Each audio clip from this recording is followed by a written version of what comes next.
Bonjour Vincent. Bonjour Paul. Je suis ravi d'avoir un moment d'échange avec toi aujourd'hui. Vincent, tu t'incarnes notre purpose « Together we are more than business » mieux que quiconque. Tu es clairement more than business. Je n'ai pas fait exprès. Et le purpose n'a pas fait exprès non plus. Tu es ce qu'on appelle un slasher, un travailleur qui ne se reconnaît pas dans une voie unique. Certains diraient que tu as même une double vie. Moi, j'en ai compté 4, hein. Peut-être qu'il y en a plus. Consultant, évidemment, maire, Ouais. maître d'œuvre, écrivain. Ouais. Alors, est-ce qu'il y en a une 5e, une 6e, une 7e? Président d'association de Ok. défense du patrimoine, un peu différent que maître d'œuvre qui est pour chez moi. Usinier, c'est-à-dire propriétaire de moulin en français, en bon français. Et puis dans mon dernier livre, tu découvriras une 6e ou 7e vie. Bah, écoute, j'ai hâte de pouvoir le lire. 4 sont déjà publiés. Le 5e est écrit, pas encore imprimé. Donc, on espère pouvoir bientôt pouvoir le commander chez nos meilleurs libraires. Normalement, c'est la bonne nouvelle pour Pâques. Bon, formidable. Dis-nous-en un peu plus sur chacune de ces vies, Vincent. Alors, celle qui prend le plus de temps, qui occupe le plus de temps, c'est sans doute consultant. C'est encore une bonne nouvelle pour Bearing Point. Ah, parce que s'il y en a une qui déborde sur les week-ends, c'est elle. Les autres débordent sur la semaine, c'est vrai également. Donc, c'est quand même assez cloisonné. Par exemple, la vie d'écrivain, c'est entre 4h et 6h du matin, donc ça gêne personne, même pas mes voisins.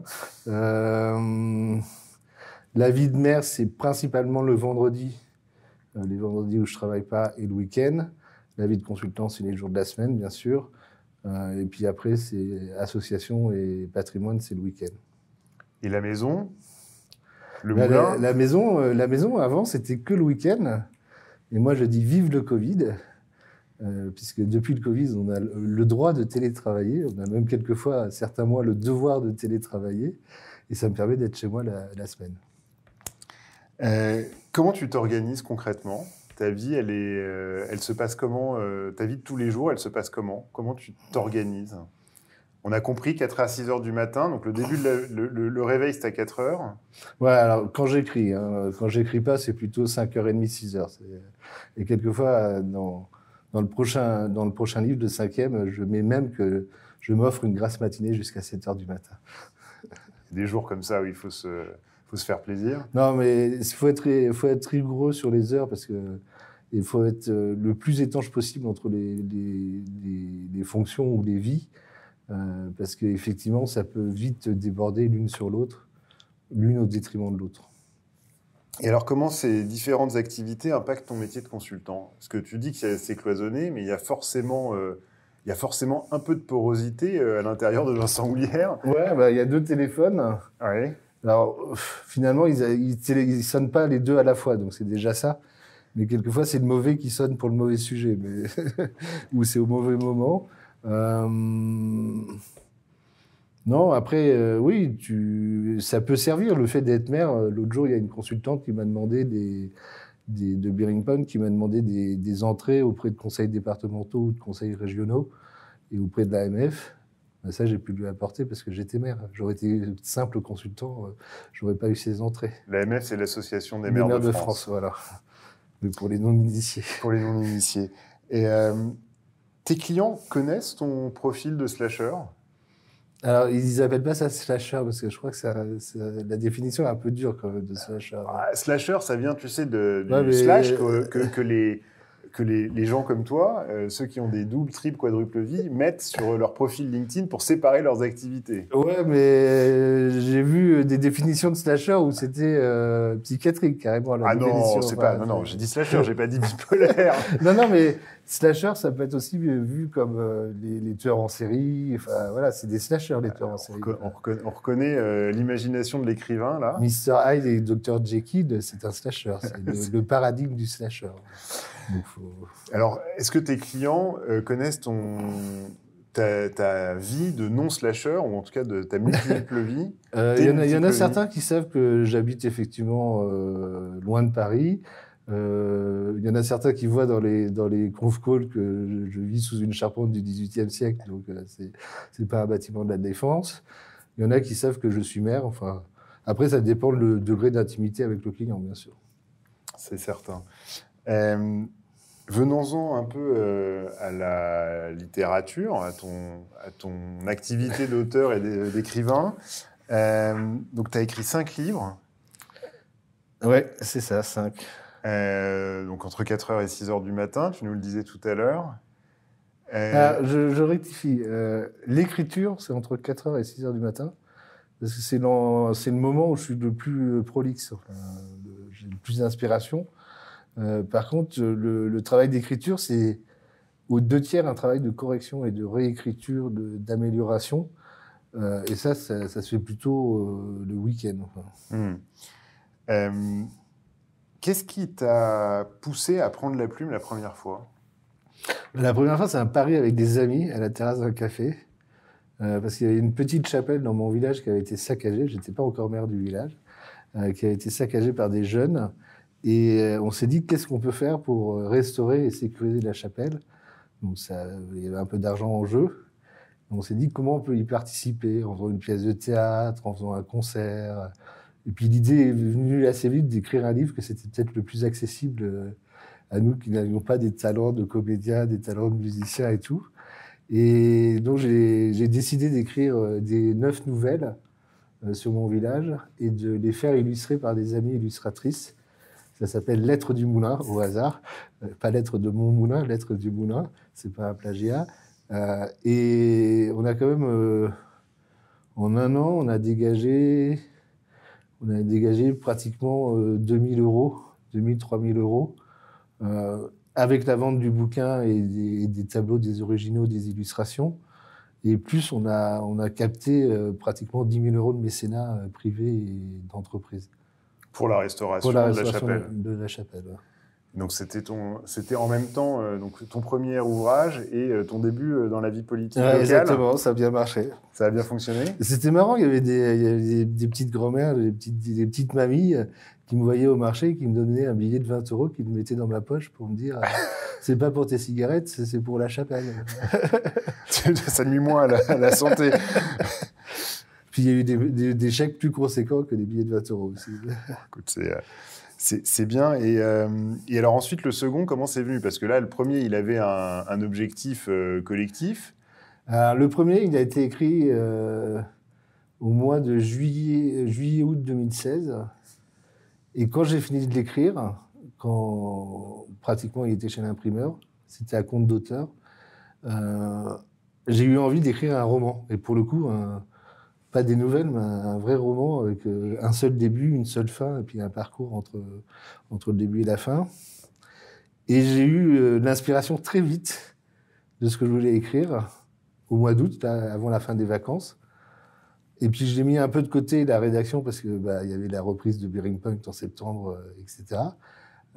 Et puis j'ai tellement mis de côté que François Hollande annonce qu'il n'est pas candidat à l'élection présidentielle de 2017. Et tout le roman débutait avec l'élection de François Hollande en 2017, la réélection de François Hollande en 2017. Et donc, pour le coup, je relègue complètement mon storyboard de ce roman. Et je dis, j'écrirai jamais parce que forcément, il peut pas être à jour par rapport à l'actualité politique. Et puis en reparlant, je pense que c'était en septembre 2019, à un ami qui me demandait où j'en étais dans mes rédactions. Je lui raconte ça, qu'il y avait un storyboard que j'avais écrit et qui ne marchait pas à cause de François Hollande. Il me dit, t'es con, tu remplaces François Hollande par Emmanuel Macron, 2017 par 2022, et ça se passe tout aussi bien. Et donc là, je crois que c'est décembre 2019, j'ai écrit en un mois mon premier roman. Alors c'est inspiré, ce roman c'est La Restauration provinciale. Exactement. Qui a eu une suite. Ouais. Tu nous en diras sûrement un mot. Mais une suite très différente. Enfin, La restauration provinciale, c'est une fiction politique, une politique fiction, comme on veut, alors que la pétrification provinciale, c'est plutôt une quête historique. C'est certain, d'ailleurs, ça me fait dire, je voulais te le dire, et donc tu m'emboîtes le pas, finalement, tu as une écriture ou des propos qui sont un peu à mi-chemin entre, si je prends des grands auteurs populaires, Barjavel, pour le côté... J'aime bien Barjavel. Donc. Tu vois, pour le côté anticipation et politique fiction. C'est un compliment, c'est un compliment. Écoute, sûrement mérité. Et Alain Decaux, pour le côté historique. Qui a forgé mon enfance. Oui, qui a dû forger l'enfance de pas mal des personnes qui nous écoutent, en tout cas les plus... historiques. Les plus seniors d'entre eux. Mais c'est vrai qu'il y a toujours ça dans quand on te lit, c'est ce rapport à l'histoire. D'ailleurs, un peu toute période, un prisme sur le Moyen-Âge quand même, dans certains. Ouais, je voulais être historien du Moyen-Âge, mais ça payait pas assez. Voilà. Oui, ça c'est sûr que... Je dis pas que Gary Point paie trop. Hein. Non, on a bien compris, mais il faut quand même pouvoir financer la restauration du moulin. Il faut de l'eau au moulin. Il faut apporter de l'eau au moulin. Et donc dans la restauration provinciale, pardon, tu inventes je vais pas trop en dire, mais tu inventes un Emmanuel Macron qui s'appelle le président Emmanuel Atteigne. T'as compris le jeu de mots? Je l'ai presque. Vas-y, attendez. Explique-le-nous quand même. Macron censé. Bah oui. Châtaigne censé. C'est ça. Face à comment elle s'appelle, une opposante, Francine Le Crayon. Bon, on aura reconnu Le Crayon et Le Pen. Et puis très vite, ça part dans l'histoire. Ouais. J'en dirai pas plus. Et puis ça se poursuit dans le deuxième, La pétrification provinciale, enfin ton roman suivant. Je n'ai bu et fumé que des substances licites dans la rédaction de la restauration provinciale. On a évidemment, mais on reconnaît quand même la touche de Barjavel et d'Alain Decaux. En tout cas, c'est un beau compliment. Ceux que j'ai vus. Tu verras qu'un tout petit peu plus tard, on va te soumettre quelques questions du questionnaire de Proust et tu nous diras qui t'inspire. Je t'en dis, t'es pas obligé de répondre maintenant, mais ça te permet d'infuser le temps que... Proust, c'est un auteur que j'aime beaucoup, qui m'a fait tenir en prépa d'ailleurs. Bon. À l'ombre des jeunes filles en fleurs, ça m'a fait tenir en prépa. Et sinon, dans les compliments, La roue tourne, on m'a comparé à Diderot et à Jacques le Fataliste. Je ne sais pas si tu l'as osé, celle-là. Non, je l'avais pas, mais donc c'est ton dernier, enfin c'est ton avant-dernier, en tout cas le dernier qui a été publié pour l'instant. C'est l'avant-dernier publié. La roue tourne, où là, tu te confrontes et tu confrontes ton lecteur au sujet de l'isolement. L'enfermement. Et l'enfermement sous toutes ses formes. Hein. Exactement. Il y a, je ne sais plus de mémoire, 8 ou 9 formes d'enfermement. 8 formes d'enfermement qui sont toutes extrêmement différentes les unes des autres, extrêmement qui parlent à chacun. Il y a un effet de miroir qui est assez étonnant, j'allais presque dire perturbant, mais alors, en tout cas... Ne lis pas le prochain. Non, mais voilà, il y a une phrase que j'ai retenue dans La roue tourne, que tu dis, c'est en page 41, pour ceux qui pourront avoir la chance de le lire. Tu dis à un moment, et c'est d'ailleurs un thème qui revient dans beaucoup de tes livres, je t'en dirai un mot tout à l'heure. Il préférait l'anonymat complet et les surprises de la vie de tous les jours. Ouais. Et cette remarque que se fait le héros de ton livre, César, il se la fait alors qu'il est dans le métro. Ouais, exactement. Et en fait, ça, c'est un thème qui revient énormément. imagine que tu t'en rends compte, les lieux de transport. Dans tout je passe beaucoup de temps dans métro, bus, train, avion, voiture. Sans doute, c'est peut-être une de tes 6 ou 7 vies, c'est d'être commuteur. Aussi, après slasher. Après slasher, commuteur. Et c'est un sujet qui revient beaucoup. Alors, il y a évidemment le thème de ton village, Sainte-Suzanne, qui revient... on dit village, ville, commune. Alors, c'est une ville par lettre patente de Louis XIV, qui en 1671 a accordé 6 foires annuelles, donc le titre de ville. Donc c'est une ville, la ville de Sainte-Suzanne, je me reprends. Donc évidemment, Sainte-Suzanne est très présente, et la ville et la Sainte, surtout dans le dernier paru. Dans certains de tes livres. Et puis, il y a les lieux de transport. Ça se passe souvent dans le métro. Il se passe des choses dans des voitures, dans les aéroports, dans le TGV. Enfin, je crois qu'il y a quasiment... on ne peut pas passer 10 pages de tes livres sans qu'on soit à un moment dans un lieu de transport. T'as la bougeotte, Vincent? J'ai la bougeotte, c'est sûr. Non, mais c'est normal. Hein. Grand voyageur, le club à la SNCF, Platinum chez Air France, enfin... Consultant nomade. Ça me va bien, voilà. J'ai ma base, hein, par contre, le moulin, c'est vraiment la base. Non, mais je ne m'en étais pas rendu compte. Mais c'est vrai que cette histoire, enfin, c'est une histoire vraie qui m'est arrivée. J'étais pas chez Bearing Point à l'époque. Et j'avais 2 bus pour aller de chez moi au Champ de Mars à mon bureau. Et normalement, j'étais très rarement à mon bureau, donc je ne me rendais pas compte.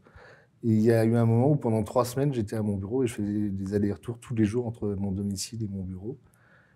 Et au bout de 2 semaines, c'était angoissant pour moi de savoir les gens qui allaient monter dans le bus ou qui allaient descendre à telle station. Et c'était tellement... Tous les matins, c'était les mêmes personnes qui montaient au même endroit, qui descendaient au même endroit, et ça, c'était pas possible. Donc maintenant, je prends jamais le même horaire, jamais la même ligne de métro. Entre mon hôtel et la Défense, il y a plusieurs possibilités. Je varie les possibilités. C'est dans ce livre, La roue tourne, César, on imagine avec ce que tu dis à l'instant qu'il y a beaucoup de toi dans César. César, c'est mon neveu, mais c'est un peu moi aussi. Et en effet, César, il a la même addiction que toi, ne jamais prendre le même chemin dans les transports, obsédé de cet anonymat complet qu'on disait tout à l'heure. Vincent, je voudrais te soumettre quelques questions du questionnaire de Proust maintenant. Je connais Proust, bien sûr, quand même, mais pas le questionnaire de Proust. Alors, le questionnaire de Proust, c'est un questionnaire qui est une sorte de test de personnalité, qui date de 1886, et qui est devenu célèbre par les réponses que Proust y a apportées. Certains disent qu'il a écrit les questions, mais c'est pas tout à fait, c'est pas certain. Et il a répondu pour la première fois à ce questionnaire alors qu'il effectuait son service militaire volontaire à Orléans. Donc c'est un questionnaire qui fait 34 questions. J'en ai sélectionné quelques-unes et j'en ai même rajouté une ou deux. À la Proust. Oula. avec beaucoup d'humilité, non pas à la Proust, mais parce qu'elle va nous permettre de conclure cet échange en musique. Alors, je vais commencer par une première question. Quelle est ton occupation préférée? Faire quelque chose. À part toi-même, qui voudrais-tu être? Je pourrais dire mon jumeau, mais ça serait trop facile. Tu as un frère jumeau? Ouais. Un vrai jumeau ou... Non, faux jumeau. Faux jumeau. Non, je passe celle-là, pour l'instant. Je reviendrai peut-être, mais je passe pour l'instant. Le don de la nature que tu voudrais avoir? C'est l'ubiquité. Pourquoi? Pour plus commuter. Mais si tu commutes plus, il n'y aura plus de lieu de transport et de moyens de transport dans tes livres. Il faudra que tu trouves un autre sujet. Je ferais de la science-fiction, des romans historiques à l'époque où il y avait des transports.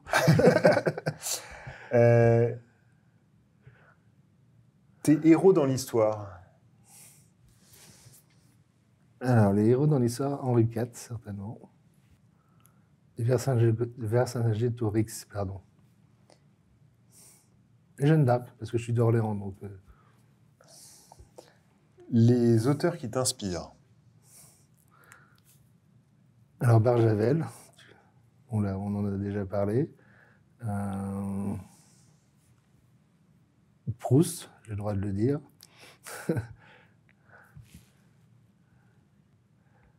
L'état présent de ton esprit. Entre Paris et Sainte-Suzanne. Quel est le morceau de musique qui te réveille? Alors, qui me réveille, il n'y a pas de morceau de musique qui me réveille, parce que je déteste le bruit au réveil, en général. Alors, celui qui t'inspire, peut-être. Celui qui m'inspire, il y a la 9e de Dvorak et il y a la 2 de Brahms. Eh bien, écoute, on va se quitter, Vincent, en écoutant la 9e de Dvorak et en te remerciant infiniment pour le temps que tu as passé avec nous aujourd'hui. Merci Paul d'avoir lu les 4 livres. Eh bien, avec grand plaisir. À bientôt, Vincent. À bientôt.